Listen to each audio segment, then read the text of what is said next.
క్రమంలో మళ్ళీ ఒకసారి విద్యార్థులు ముందు వరుసలో ఉండాలని నేను మనస్ఫూర్తిగా కోరుతున్నాను. ఆ క్రమంలో ఇవాళ టీజేఎస్ఎఫ్ లో జాయిన్ అయినటువంటి మనందరం కూడా పనిచేయాలని చెప్పి నేను మీ అందరినీ కూడా కోరుతా ఉన్నాను. అంటే ముఖ్యంగా మనందరికీ తెలుసు, చాలా డిగ్రీ కాలేజెస్ నుండి మీరు అందరూ వచ్చిండ్రు. ఇవాళ ఫీ రీఎంబర్స్మెంట్ రాక చాలా రోజులు అవుతుంది. దాదాపు 8,000 crores. అందుకే టీజేఎస్ఎఫ్ లో ఇవాళ జాయిన్ అయినటువంటి మిత్రులందరితో కూడా నేను విజ్ఞప్తి చేసేది ఒకటే, we should choose of students for the welfare of the student. ఇవాళ ఏదైతే ప్రభుత్వం ఇస్తా అని చెప్పి ఇవ్వకుండా ఉందో దాని మీద ఖచ్చితంగా మనం కొట్లాడాలి. దానిలో ప్రధానంగా ఒకటి ఫీ రీఎంబర్స్మెంట్ అయితే, ఇంకొకటి రేవంత్ రెడ్డి గారు ప్రామిస్ చేసింది ఏంటంటే విద్యా భరోసా కార్డు ఇస్తాం మేము. దాంట్లో ఏం చేస్తామంటే ఫీజు కడతాం స్టూడెంట్స్ కి, దాంతో పాటు ఒక 5 లక్షలు క్రెడిట్ కార్డు లాగా ఇస్తాము ప్రతి స్టూడెంట్ కి, మీరు ఎక్కడంటే అక్కడ దాన్ని స్పెండ్ చేసుకోవచ్చు అని చెప్పి వాళ్ళు వాగ్దానం చేయడం జరిగింది. ఇవాళ టీజేఎస్ఎఫ్ నుంచి మనం గుర్తు చేయాలి మళ్ళీ ఒకసారి గవర్నమెంట్ కి, మీరు ఈ ప్రామిస్ చేసిండ్రు, చెప్పింది చెప్పినట్టుగా చేయండి అని గుర్తు చేయాల్సినటువంటి సందర్భం. టీజేఎస్ఎఫ్ అంటే ఒక మెరుపులాగా ఉండాలి, టీజేఎస్ఎఫ్ అంటే ఒక ఉరుములాగా ఉండాలి. డెఫినెట్ గా టీజేఎస్ఎఫ్ ఏదైనా కార్యక్రమం తీసుకుందంటే గవర్నమెంట్ 2 సార్లు ఆలోచించే విధంగా పని చేయాలని చెప్పి మీ అందరినీ కూడా నేను రిక్వెస్ట్ చేస్తా ఉన్నాను. మరి మీ అందరికీ తెలుసు గవర్నమెంట్ ఏం మాట్లాడుతుంది. ఇవాళ మొన్ననే రేవంత్ రెడ్డి గారు ఏమంటారు, బీసీల కోసం 1.5 years నుంచి మనం జాగృతి నుండి ఫైట్ చేస్తున్నాం. దాని రిజల్ట్ ఏమైంది, వాళ్ళ అసెంబ్లీలో 2 bills పెట్టుకున్నాం. ఆ బిల్స్ వెళ్ళి ఇప్పుడు సెంట్రల్ గవర్నమెంట్ లో స్టక్ అయి ఉన్నాయి. అవి అక్కడ ఉన్నప్పుడే ఇక్కడ లోకల్ బాడీ ఎలక్షన్స్ పెడతా అని చెప్పి రేవంత్ రెడ్డి గారు మాట్లాడుతూ ఉన్నారు.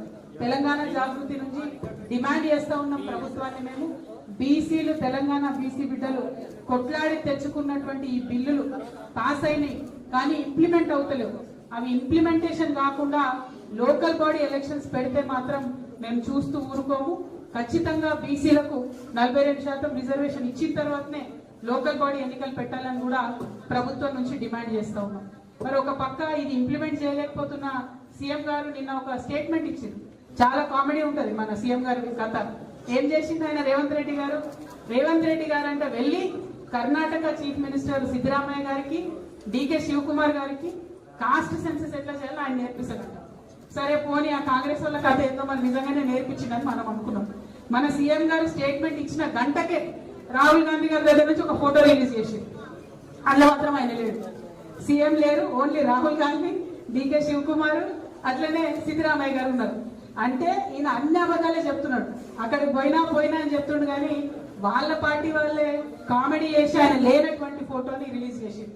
పాపం రాహుల్ గాంధీ గారి దర్శనం లేక సీఎం గారికి చాలా ఇబ్బందిగా ఉన్నట్టున్నది.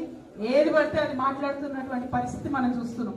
కాబట్టి సీఎం గారిని మేము కోరేది ఒకటే, మీ దర్శనాలు ఆ సంగతి పక్కన పెట్టి పీపుల్ ఇష్యూస్ మీద మాత్రం మీరు ఇమీడియట్ గా స్పందించండి. 8,000 rupees ఏదైతే ఫీ రీఎంబర్స్మెంట్ ఉందో అది 8,000 crores ఫీజు రీఎంబర్స్మెంట్ ఇమీడియట్ గా రిలీజ్ చేయమని చెప్పి డిమాండ్ చేస్తున్నాం. ఇంకొక మాట, రేవంత్ రెడ్డి గారు మొన్న ఏదో బుక్ రిలీజ్ ఫంక్షన్ పోయింది. అక్కడ ఏం మాట్లాడుతున్నారు, మీరందరూ స్టూడెంట్స్ మీకు తెలుసు, ఏం మాట్లాడుతున్నారు, నేను RSS స్కూల్కి పోయినా, టీడీపీ కాలేజ్కి పోయినా, జాబ్ మాత్రం కాంగ్రెస్ దగ్గర చేస్తున్నా అని చెప్తున్నాడు ఆయన. కాకపోతే ఆ చేస్తున్న జాబ్ లో కూడా కనీసం 36 marks కూడా వచ్చినట్టయితే నాకు అనిపిస్తలేదు. స్కూల్లో కూడా కాలేజ్లో కూడా పాస్ అయినట్టు అనిపిస్తలేదు. ఎందుకంటే RSS స్కూల్లో ఏరి టీడీపీ కాలేజ్లోకి పోయి ఉద్యోగం కాంగ్రెస్ లో వచ్చిందంటే అర్థం ఏంటి, ఎంత క్రెడిబిలిటీ లేనటువంటి వ్యక్తి అన్నది ఒకసారి ఆలోచన చేయాలి.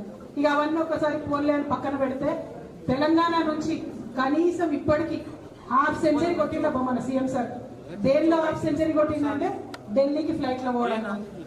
కనీసం తన మంత్రులను తను డిసైడ్ చేసుకోలేనటువంటి సీఎం గారు, మంత్రుల శాఖలను డిసైడ్ చేసుకున్నటువంటి సీఎం గారు, ఇంత బలహీనమైనటువంటి ముఖ్యమంత్రి ఉమ్మడి ఆంధ్రప్రదేశ్ చరిత్రలో ఎప్పుడు కూడా లేరు. ఆఖరి ముఖ్యమంత్రి కిరణ్ కుమార్ రెడ్డి గారు కూడా ఇంత బలహీనంగా లేకుండే. ఇవాళ 50 times ఢిల్లీకి పోతున్నారంటే, ఏ చిన్న నిర్ణయానికైనా ఆయన ఢిల్లీకి పోతున్నారంటే తెలంగాణ ఆత్మగౌరవాన్ని ఢిల్లీలో తాకట్టు పెట్టినట్టుగానే మేము భావిస్తా ఉన్నాం. ఈ వైఖరిని ఖండిస్తూ మరి తెలంగాణ రాష్ట్రం కోసం జరగాల్సినటువంటి నిర్ణయాలను తక్షణమే ముఖ్యమంత్రి గారు తీసుకోవాలని డిమాండ్ చేస్తూ, ఓన్లీ నేమ్ చేంజింగ్ తప్ప గేమ్ చేంజింగ్ గవర్నమెంట్ లేదు ఇది. సో ఇట్లా ఈ పేర్లు మార్చడాలు, తెలంగాణ తల్లిని మార్చడాలు ఇవి పక్కన పెట్టి విద్యార్థుల జీవితాలు మార్చే దిశగా ప్రభుత్వం పనిచేయాలని డిమాండ్ చేస్తా ఉన్నాను. Thank you. జై తెలంగాణ, జై తెలంగాణ, జై జాగృతి, టీజేఎస్ఎఫ్, టీజేఎస్ఎఫ్. Thank you. ఇప్పుడు మిగతా విద్యార్థులు ఎవరైతే జాయిన్ అవ్వాలో వాళ్ళందరినీ కూడా జాయిన్ చేసుకుందాం. పేర్లు